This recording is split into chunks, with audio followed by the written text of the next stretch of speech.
यदि जीवन को सार्थक करना है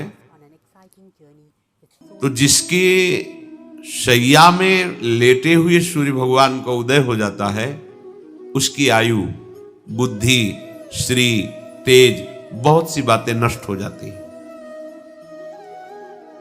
अगर आपको जीवन में चाहे लौकिक उन्नति प्राप्त करनी हो या पारलौकिक,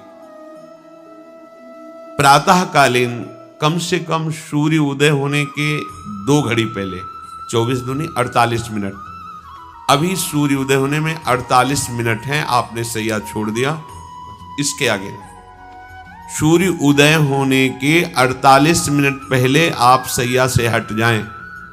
अगर आप रात्रि में जगे हैं तो सूर्य उदय होने के 48 मिनट बाद फिर आप सो जाएं। लेकिन वो जो बीच का समय प्रातःकालीन संध्या भुवन भास्कर भगवान पधार रहे वो आप सो रहे हो तो आपकी आयु, आपका वैभव, आपकी बुद्धि, ये सब नष्ट होने लगती है, पता नहीं चलता। लोग देखो कहां तेजवान चेहरे दिखाई दे रहे हैं, खूब तो सब खा पी रहे हो, खाने पीने क्या तेज एक अलग होता है, भागवतिक तेज अलग होता है। ब्रह्म मुहूर्त में उठे, प्रभु का स्मरण किया, जो 2-4 नाम ही सही, अपने बड़े बुजुर्गों को, गुरुजनों को भावना से प्रणाम किया। पहली बात शरीर स्वस्थ रखने के लिए गर्म जल किया, हल्का, आधा लीटर से 1 लीटर तक जल पिया, भगवत भाव अर्पित करके वज्रासन में बैठकर। आप लोग दिनचर्या को नहीं करते हैं तो आप ब्रह्मचर्य को पचा नहीं सकते। ध्यान रखना, ब्रह्मचर्य कोई छोटी मोटी शक्ति नहीं है, उसको पचाने के लिए आपकी दिनचर्या दिव्य होनी चाहिए। फिर इसके बाद आप 5 मिनट 10 मिनट टहलिए, फिर सो जाइए। फिर जो शौचाचार की पवित्रता बताई गई उसके अनुसार आप स्नान आदि करके, पवित्र वस्त्र धारण करके, जैसे कोई महान व्यक्ति आ रहा है तो हम उसके आदर के लिए खड़े हो जाते हैं, ऐसे भुवन भास्कर पधार है, हाथ जोड़कर प्रणाम किया, अर्घदान किया, गुरु मंत्र जपा आदि आदि। अब पड़े हो आप कि हम तो 2-3 बजे तक जगे हैं, ऐसा अगर आप भजन में जगे हैं तो भी सूर्य उदय के समय आप उठ जाइए। आपके गुरु आवे तो क्या आप सोते रहेंगे क्या? तो जगत गुरु हैं भुवन भास्कर, परम ज्ञान स्वरूप हैं, गायत्री छंद रूपी घोड़े हैं इनके रथ के, स्वयं भगवान अरुण देव सारथी हैं और भगवान पीछे वर्णन किए, मैं ही सूर्य रूप से जगत को प्रकाशित करता हूं और ताप के द्वारा जल को सोख कर मैं ही वर्षा कराता हूं, भगवान का आदर कर। जो सूर्योदय तक सोते हैं उनकी बुद्धि में भागवतिक बातें, अध्यात्म बातें आ जाए, मेरी समझ।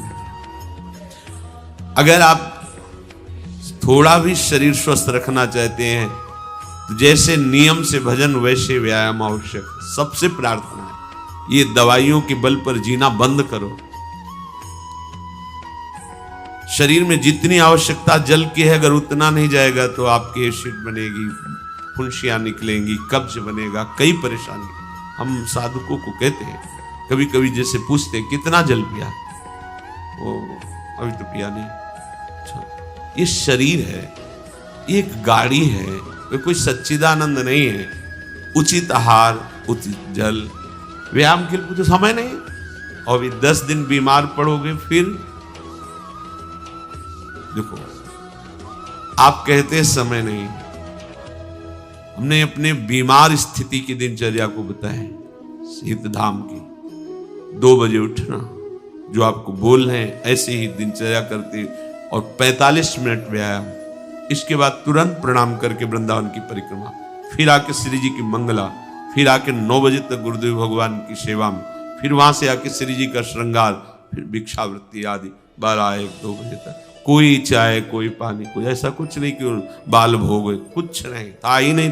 जिंदगी में 100 ग्राम दूध नहीं खरीदा कि भाई हमारा दूध बन, कभी नहीं ऐसा। पर कभी ऐसा महसूस नहीं हुआ कि मैं बहुत कमजोर हूं। ब्रह्मचर्य को पचाने के लिए बहुत शरीर को क्रियाशील होने की आवश्यकता है, या तो प्राणायामों के द्वारा, आसनों के द्वारा। अब ना आसन है, न प्राणायाम है, न व्यायाम है, और फिर क्या, कैसे भावना आपकी भगवत भावना बनेगी? तो एक प्रमाद स्थिति, एक छिन्न भिन्न खिन्न स्वभाव नहीं बात बनेगी।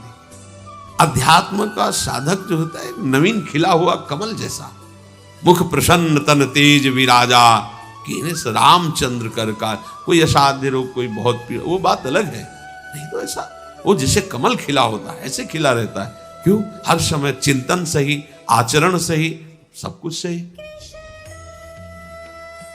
जो भगवत भावना विहीन जीवन है वो मुर्दा जीवन है। जिन हरि भगति हृदय नहीं आनी, जीवित सब समान ते प्राणी। वो जान नहीं रहे, मुर्दे जैसा जीवन है। क्या जीवन का मार्ग? वही गंदे भोगों को भोगना, उसी का चिंतन करना, और भोग भोगने वाले शरीर को स्वस्थ रखने के लिए विषय सामग्री इकट्ठी करना, इसके बाद मर जाना। बोलो इसके अलावा और क्या है? ये बनाया, वो बनाया, वो बनाया, जरा सा हिला, पूरा का प्रांत नष्ट हो गया। क्या है इसमें? शाश्वत क्या है? हमें तसल्ली होती है, हमने एक मकान बना लिया, तसल्ली होती, 4 लड़के हो गए और काल का तमाचा लगा, पूरा का पूरा सब। क्या तसल्ली? हृदय को तसल्ली तब दो जब नाम चल रहा है, राधा राधा राधा।